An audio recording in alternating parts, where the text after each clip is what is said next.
Good afternoon. Please be seated. So we are the judges for Unit 1. That's Unit 1? Yes. Okay, good. So long as we're on the same page. My name's Michael Simon. You get a pay raise. Yeah, right, a pay raise. I forgot how to use that. So, let us introduce ourselves. My name is Tom Ballmer, and I'm the Chief Justice of the Oregon Supreme Court. Dave Ernst, I'm a lawyer in private practice at Davis Wright Tremaine in Portland.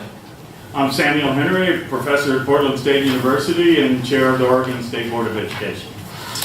Unit 1, please introduce yourself.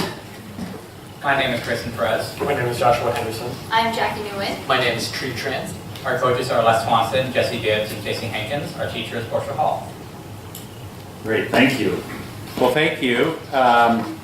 We're going to read for you the question. You probably figured out what it was, I guess. Okay, question 3. They're quick. Yeah, they're quick. What were the most important differences between the basic tenets or ideas of feudalism and the basic ideas that developed out of the Reformation and the Renaissance? In what ways, if any, did new ideas born of the Reformation and Renaissance give rise to what James Madison called the new science of politics? In what ways did natural rights philosophers and Protestant religion contribute to the rise of capitalism? And we're ready for your comments. Feudalism began in England during the early 11th century, when William the Conqueror declared it as his own possession. He divided the land amongst his supporters, parceled it to their subtenants, and again to theirs, creating a nested set of rights and duties among them, with serfs at the bottom owning nearly nothing. The laws of entail and primogeniture ensured the continued dominance of noble families. In 1086, the Domesday Book listed 12% of people as free, and the remainder as dependents of these 12%. It was an age of nobles, knights, chivalry, and the ostentatiously rich, with only grinding poverty, isolation, and social immobility for the rest. Then, as the policy of open fields changed to the right of enclosure, the land became a commodity, and in the 1215 Magna Carta, the nobles challenged the king, furthering the decline of feudalism.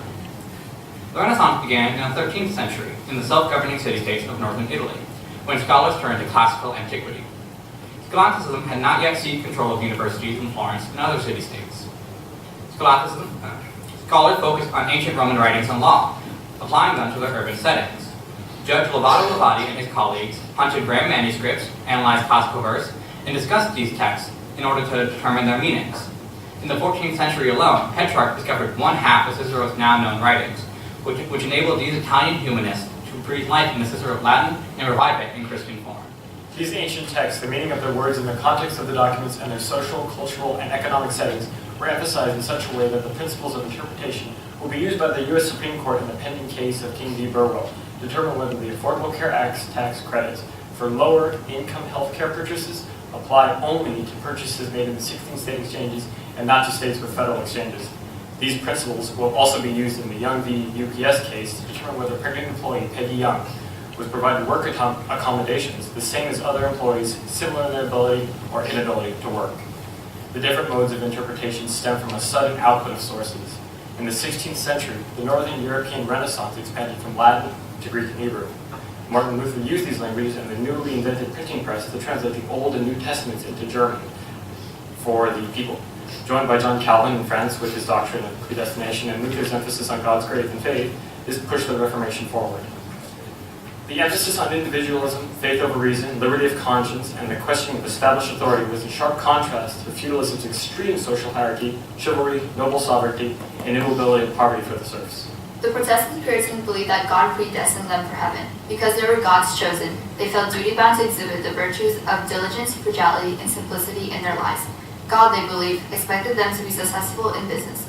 For example, Max Weber argued that before the Reformation, offering higher wages reduced the time spent working, as people in need would be met quicker. Post-Reformation, offering higher wages increased the time spent working because people stood to gain more, having more exemplified that they were chosen. These religious principles, combined with Locke's emphasis on man's natural individual liberty and the right to reasonable ownership of property, contributed to capitalism and has greatly influenced American culture and politics. James Madison was educated in Renaissance style with emphasis upon Latin, Greek, and Hebrew. He learned from this and the Reformation the selfishness of men and their abuse of power, how the inequality of individuals produced classes of debtors and creditors, how power was best controlled by competing powers, and that restraining individual freedom was a cure worse than the disease. In Federalist 10, 47, and 51, drawing from David Hume in The New Science of Politics, Madison argued that rigid factions are best controlled by the majority and that they cannot, because of their rigidity, join together to form a majority. He agreed with Hamilton that dividing government into departments and having checks and balances and an independent judiciary were essential to good government. Thank you. We are now ready for your questions. Okay, I'd like to kind of go back and take a look at this shift from capitalism as it came up. And I'd like to just have you trace for us, what were the essential ideas of the new economic system of capitalism as it came in? The new ideas is that it was a shift from the government and the higher power to the people. The people began to trade, they created money for themselves, and they kept money in order to rise above in their class. To add on what my colleague said, because capitalism did provide for individuals to do their own trades, this did give rise to individualism as well, which was really important during the Reformation, Renaissance, and feudalism. The ideas of this had an influence on not just the economic system, but also the cultural system. In Venetians funded private arts. In the previous times, all paintings had been of religious figures, and to paint something other than that was sacrilegious. However, Venetians funded paintings that depicted everyday life as it truly was, not how it was perceived by the Catholic Church. You know, we often think of the Renaissance as going back. You talked about Petrarch, looking, learning what the Greeks and Romans had written. But why did the society that developed not look like Greece or Rome? What were the things that made it different? That made the sort of allow the interpretation of these classical tracts and classical ways of thinking?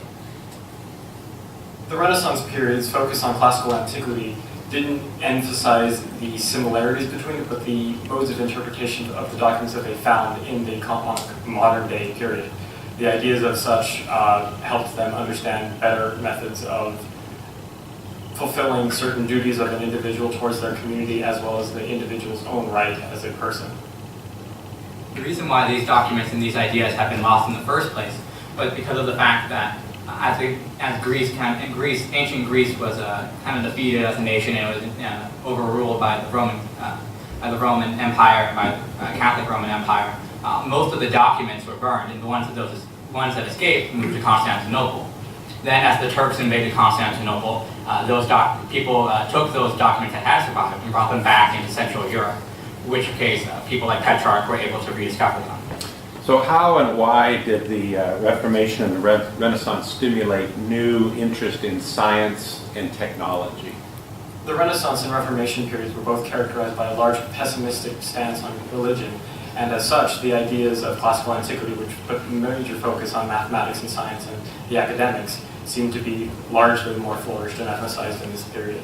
With the new science of politics, with any science project that you have, you always have trial error. So now with the Reformation or Renaissance, whatever they were doing, trying to establish a new religion, and if that new religion did not work, it was always a trial and an error. So this connects to the new science of politics. Well, is there a science of politics?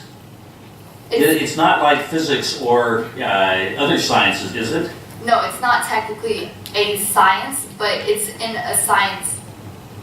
It's in a science method. Like if you were to do a project, you would have a hypothesis, a trial error, and then you would have a conclusion. With this, the Reformation, if you established a new religion, you had a hypothesis. This is what my religion was going to be. But if it didn't work, you had a trial, you had an error, and then you would have a conclusion. A little squishiness in there with people instead of methods. Yeah, one of the reasons why it's called the new science of politics is because it's like the classical antiquity, like Aristotle, like Plato, it tried to look at how things actually were, not how things ideally would be. That's one of the emphasis of science, is to observe the universe and then make claims and hypotheses about why it happens. In the same way, the new science of politics looks about how government is actually run and what can be done to improve the situation. Expanding on my colleague's points, the ideas of these 13 colonies and states as laboratories of democracy played into this in many ways, as they were used to try different methods of government. These different methods of government included a referendum and initiative programs in such states like Oregon, where the people can place their vote and pass bills and law. That raises a very provocative question of the states that have referendum versus the states that don't have referendum. Do you see that as enhancing the political capacity of the society? Do you see that? Do you see this ability to have referendum as being one more step in the evolution that you've cited of developing political rights? I do. It increases the potential of the state to rise higher. So if the people are interested, they want to improve their state, and they have the ability to do so. I disagree. The public referendum makes things that shouldn't be higher law, things that should just be statutes. It puts them into the Constitution. This takes something like the Oregon Constitution, which now is filled with so many laws and so many things that should just be statutes instead of higher law. It creates a constitution similar to that of the North Korean Constitution, where there are things in it that shouldn't be there. How did the people who brought this new way of thinking in through the Reformation and the Renaissance balance sort of the individual's interests versus those of society as a whole? Well, if you think of the Reformation or Renaissance, you would think of it as a little T-shirt. The Renaissance, you had all of these. Okay, no, sorry, lost my track. The Reformation, during the Reformation, you only had one established religion, but with the Reformation, you wanted to expand. People wanted to expand into different religions and establish new religions. So if you think of it, Reformation was a straight line, but when people wanted to establish new religions, it kind of went out, and I don't know, it branched out for individualism to happen. Great, thank you very much.